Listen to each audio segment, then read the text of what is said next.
Bonjour, dans cette quatrième et avant-dernière capsule du quatrième module, nous allons voir les propriétés des logarithmes. Ceci va nous permettre ensuite de clore ce module-là en résolvant des équations.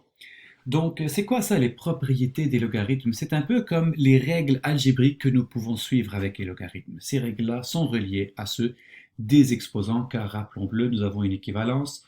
A à la x égale y euh, est équivalent à log en base A de y égale x. Alors, le logarithme et l'exposant étant intimement liés, il est normal que les lois des exposants aient des équivalents en lois logarithmiques. Donc, commençons par celle-ci. La puissance d'une somme se transforme en produit de puissance a à la n plus n égale a à la n fois a à la n. Eh bien, les logarithmes ont quelque chose de similaire, mais à l'envers. Log en base a de m fois n, cette fois-ci on commence avec le produit comme argument, ceci se transforme en somme de deux logarithmes avec la même base, mais où on a séparé les deux arguments. Voilà. Okay, donc vous voyez qu'il y a comme une certaine équivalence et il est possible de le démontrer en passant par à partir de cette définition. De la même manière, pour la soustraction, si on a la puissance d'une différence, eh bien ça devient un quotient, n'est-ce pas? Et c'est la même chose qu'on fait avec le logarithme. Donc, si nous avons le log de m sur n en base a, eh bien ça c'est égal à quoi? C'est égal à une soustraction de log avec la même base. Et voilà. Donc, c'est à peu près équivalent ces deux lois-là. Prochaine, la puissance d'une puissance se transforme en puissance d'un produit. Bon, alors, allons-y. L'équivalent ici est la chose suivante. Log en base A de B à la n. Important, il faut que ce soit l'exposant ici, l'argument qui soit comme base d'exposant. Eh bien, ce n-là peut tout simplement être comme amené à gauche pour multiplier le logarithme de b en base a. Voilà. Il est possible de parler d'une puissance d'un logarithme ou du logarithme d'une puissance? Eh bien oui. Quand on met un logarithme en exposant, donc a exposant log base a, eh bien on a ici une fonction, une opération qui est l'inverse de l'autre, un peu comme le plus, l'addition annule la soustraction, la multiplication annule la division, je sais pas moi, le carré annule la racine carrée, eh bien, l'exposant annule le logarithme, donc ça donne juste, pardon, j'ai fait une erreur ici, m. Voilà. Et de la même manière, donc, nous pouvons dire aussi que log de a à la m en base a, si ça en a la même base, ben c'est juste égal à m. Voilà. Et nous pouvons le voir grâce à cette loi-là, car nous pouvons ramener le m ici, et nous gardons log de a en base a, ce qui donne 1. Et nous terminons avec la loi de changement de base, qui n'a pas vraiment d'équivalent connu pour les exposants. Donc c'est log de a, de b, disons en base a, c'est égal à, on peut transformer ça comme un quotient de deux logarithmes. Loi très utile pour le calcul numérique souvent. Log de b sur log de a en base, une certaine base que je choisis, n'importe laquelle, base n. Voilà. Bon, tout ça, c'est peut-être bon, beaucoup d'explications un peu théoriques. Qu'est-ce qu'on en fait? Alors, on peut tout de suite faire deux exemples en lien avec ces lois-là, ces propriétés-là.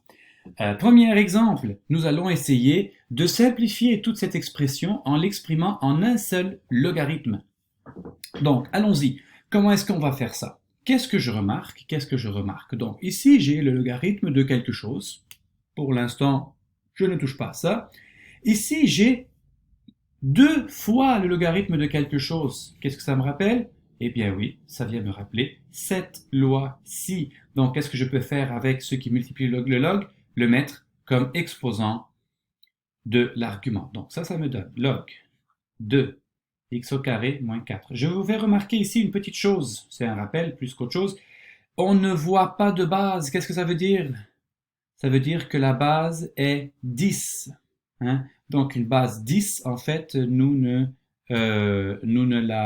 l'écrivons pas, c'est sous-entendu. Quand on parle de log, c'est juste log base 10. Voilà, c'est tout. Donc moins log de x plus 2, je répète, nous pouvons envoyer ce qui multiplie le log comme l'exposant de l'argument. Nous avons ensuite une soustraction de logarithme. Alors, qu'est-ce que ça me rappelle, ça? Soustraction de logarithme, soustraction... Ah ben oui, voilà. Soustraction de logarithme se transforme en un quotient. D'accord, alors, allons-y. Donc, quotient de quoi? Donc, je vais avoir... Attendez, je vais me donner un peu plus de place. Voilà. Donc, log de quoi? Donc, du premier argument sur le deuxième. Qu'est-ce que j'ai? Donc, j'ai x au carré moins 4 sur x plus 2 au carré. Je pourrais dire que j'ai fini, mais en fait, je n'ai pas tout à fait fini parce qu'on peut encore simplifier cette expression-là en remarquant que ce que j'ai au numérateur est tout simplement une différence de carré et que ça donne en fait x plus 2 fois x moins 2. Tout ça sur x plus 2 au carré. Et donc, c'est bien intéressant tout cela car maintenant, je peux aller simplifier ce x plus 2 avec un des deux x plus 2 qui est au dénominateur. Et je termine donc avec log de x moins 2 sur x plus 2. Voilà, j'ai simplifié ça en ayant un seul logarithme. Vous aurez des exercices pour vous pratiquer un peu sur ces propriétés-là. Même chose ici, on simplifie l'expression ici. Ça a l'air long, mais en fait, vous allez voir que c'est beaucoup plus simple qu'il n'y paraît si nous allons voir une étape à la fois. Log base 5 de S fois 3. Ah, déjà, je peux faire quelque chose avec ça. 2 fois la même chose. Pensons-y un instant. 3 fois quelque chose moins 2 fois cette même chose. Ben, c'est juste une fois cette chose-là. Donc ça, c'est tout simplement égal à log base 5 de S. Bon, déjà, ça va bien. Regardons ce produit-là maintenant. Log base 5 de S fois log base S de S. Et ça, c'est quoi? C'est log base S de S. Rappelons-le. S exposant quoi me donne S? 1. Donc ça, c'est juste égal à 1. Ce qui veut dire que j'additionne juste ce terme-là. Log base 5 de S plus log base 5 de S. Ah, déjà, ça simplifie pas mal. Je continue. Dernier petit segment. Mais ça a l'air plus compliqué. Log base 5 de 160. Sauf que quand je regarde celle-ci, log base 5 de 1. Rappelons-le, 5 exposant quoi me donne 1? 0. Voilà. Ce qui veut dire en fait que tout ça me donne 0 car c'est multiplié par 0. Et je vous ai joué un petit tour parce que finalement, toute cette longue expression se résume en 2 log de S en base 5. Pourquoi? Parce que c'est la même chose additionnée 2 fois. Ou si vous préférez, encore plus court, log base 5 de S. Je me permets d'ajouter un tout dernier exemple pour vous montrer à quoi sert cet exemple-ci, qui est cette propriété-là, qui est là, la propriété de changement de base. Très, très utile, en particulier ici pour calculer un logarithme. Donc ça, ça c'est un nombre, hein, ça c'est un nombre décimal. Combien est-ce que ça donne? Comment est-ce qu'on le calcule? Certes, certaines de vos calculatrices le font directement, mais si je vais voir cette calculatrice-là, par exemple, c'est une calculatrice scientifique qui, somme toute, est quand même une bonne calculatrice, mais elle ne fait pas des logs en base n'importe quoi, elle fait juste un log en base 10 et un log en base E. E étant ce nombre-là, 2.7, 1.8, peu importe. Donc, elle fait seulement ces deux logarithmes-là, c'est tout. Alors, comment est-ce que je convertis ceci pour calculer ça avec des logs? C'est très simple. Eh bien, je fais log de 5 sur log de 6 et je les convertis. Et ils ont les deux la même base, qui est la base 10. Mais je peux le faire aussi avec ln. ln de 5 sur ln de 6. Rappelant que ln, c'est tout simplement ln de quelque chose, c'est tout simplement log en base E. E étant un nombre de quelque chose. Faisons-le. Donc, log de 5 sur log de 6. Donc, regardez bien, log de 5, voilà, divisé par log de 6. Et voilà, ça me donne 0,898.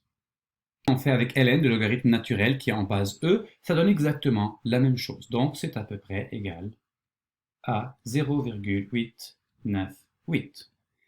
Voilà ce qui clôt notre avant-dernière capsule sur les fonctions exponentielles et logarithmiques. Rejoignez-moi pour la prochaine capsule pour la résolution d'équations exponentielles et logarithmiques.